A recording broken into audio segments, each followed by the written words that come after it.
So I'm going to make a cake. It's a cake that I like quite a lot. First of all, of course, it's delicious, like straight from the oven, but it stays moist forever. Mostly because it's so much fat and sugar in it, I think. I'm going to start by putting some butter into the food processor. And this is just unsalted, uncultured butter, which is pretty good for cake and other sweet things, together with some sugar and some almonds. And the almonds are very important in cakes like this because that's one of the things that makes them stay moist for a long time.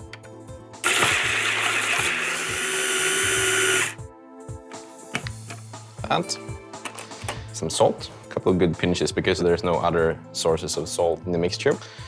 Some lemon zest. One thing that's important with cake to me is that it has acidity. Most cake doesn't. Like most recipes for cake is just very, very sweet.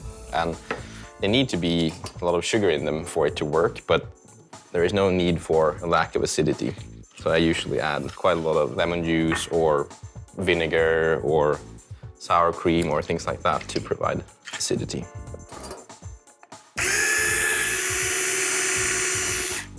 Now it's time to add the eggs, and in a recipe like this I would usually add roughly the same amount of eggs as butter, but that varies with the size of the eggs, obviously. Just adding them down one by one to maintain the emulsion in here so it doesn't split.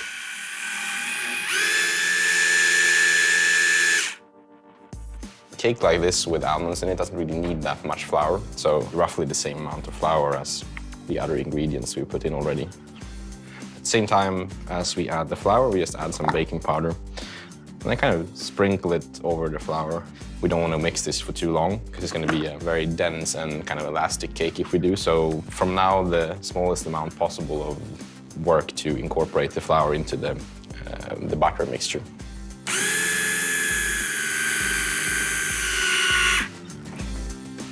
Like that. Batter is ready to go into a buttered and breaded loaf tin, and then to be put in the oven at, I would say, 150 degrees Celsius for quite a long time, like 45, 50 minutes or something like that. So the cake is now ready, and it's time to take it out of the oven.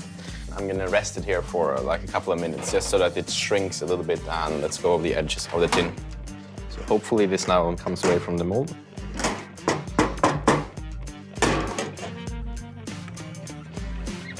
That. Yeah, that looks good. And it's dense, it's very heavy. It's gonna last delicious for days, so you can just basically leave it like this and people can go and like nibble on it when they pass by. So it smells quite a lot of both the almond and the lemon actually, which is nice.